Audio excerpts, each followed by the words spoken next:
आरव और अर्जुन दो भाई थे। वे एक दूसरे के बहुत करीब थे और हमेशा साथ रहते थे। आरव 12 साल का था और अर्जुन 6 साल का।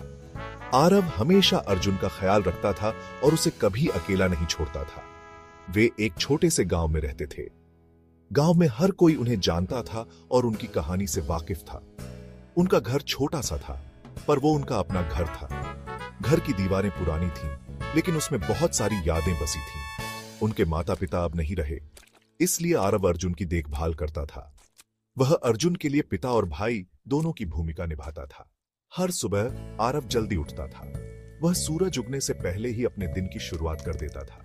वो जंगल में लकड़ी लेने जाता था। जंगल में चलना उसके लिए कठिन था, लेकिन वह कभी हार नहीं मानता था। वो लकड़ी बाजार में बेचता था और उन पैसों से वो अपने और अर्जुन के लिए खाना खरीदता था। बाजार में लोग उसकी मेहनत की सराहना करते थे। जिंदगी मुश्किल थी, पर उनके पास एक दूसरे का साथ था। वे एक दूसरे के बिना अधूरे थे। एक दिन आरव और अर्जुन खेल रहे थे। वे अपने खेल में इतने मग्न थे कि समय का पता ही नहीं चला। वे नदी के पास थे। नदी का पानी साफ और ठंडा था और वे उसमें अपने पैर डुबोकर खेल रहे थे। दिन धूप वाला और खिलखिलाता हुआ था और चिड़ियां चहचहा रही थीं। ऐसा लग रहा था जैसे प्रकृति भी उनकी खुशी में शामिल हो रही हो। अचानक उन्होंने देखा कि एक बुजुर्ग आदमी नदी के किनारे अकेला बैठा है। वो आदमी बहुत थका हुआ और भूखा लग रहा था। आरव ने सोचा कि उसे मदद करनी चाहिए। वो अपने घर से रोटी और पानी लेकर आया और बुजुर्ग के पास गया। आरव ने बुजुर्ग को रोटी और पानी दिया। बुजुर्ग ने मुस्कुराते हुए धीरे धीरे खाना खाया। फिर उसने आरव की तरफ देखा और उसे एक छोटी सी थैली दी। ये तुम्हारी दयालुता के लिए है, बुजुर्ग ने कहा। आरव ने थैली खोली और देखा कि अंदर एक पुराना नक्शा था। वो नक्शा बहुत पुराना और पीला था। ये क्या है? आरव ने पूछा। ये एक छुपे हुए खजाने का नक्शा है, बुजुर्ग ने कहा। इस नक्शे को ढूंढने के लिए तुम्हें साहस और धैर्य की जरूरत होगी। आरव ने नक्शा संभाल लिया और अपने नए साहसिक कार्य के लिए तैयार हो गया। अगले दिन वे नक्शे पर चले। ये उन्हें जंगलों और खेतों से होकर ले गए। रास्ते में उन्होंने एक चिड़िया देखी। उसका पंख टूटा हुआ था।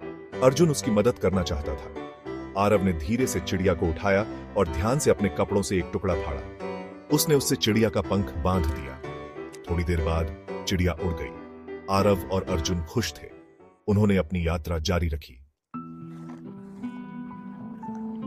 चौथा भाग, अजूबों की गुफा। आखिरकार वे एक गुफा में पहुंच गए। नक्शे में यही जगह थी। गुफा के अंदर एक तेज रोशनी थी। ये एक सुंदर रत्न से आ रही थी। रत्न दिल के आकार का था। आरव ने रत्न उठाया। उसके हाथों में यह गर्म लगा। अचानक गुफा हिलने लगी। वे बाहर भागे। जब उन्होंने पीछे मुड़कर देखा तो गुफा गायब हो चुकी थी। उनके पास दिल का रत्न था। 5वां भाग, असली खजाना।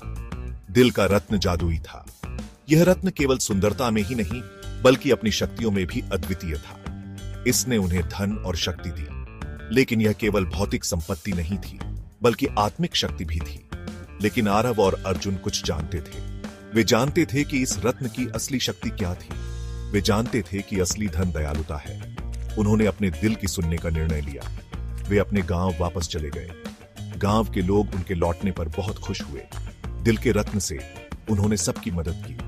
उन्होंने गांव के हर व्यक्ति की जरूरतों का ध्यान रखा। उन्होंने एक नया स्कूल और एक अस्पताल बनवाया।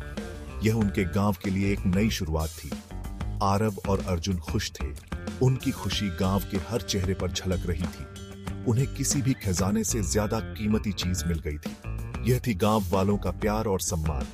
उन्हें दूसरों की मदद करने में खुशी मिली। यह असली खजाना था जो उन्होंने पाया।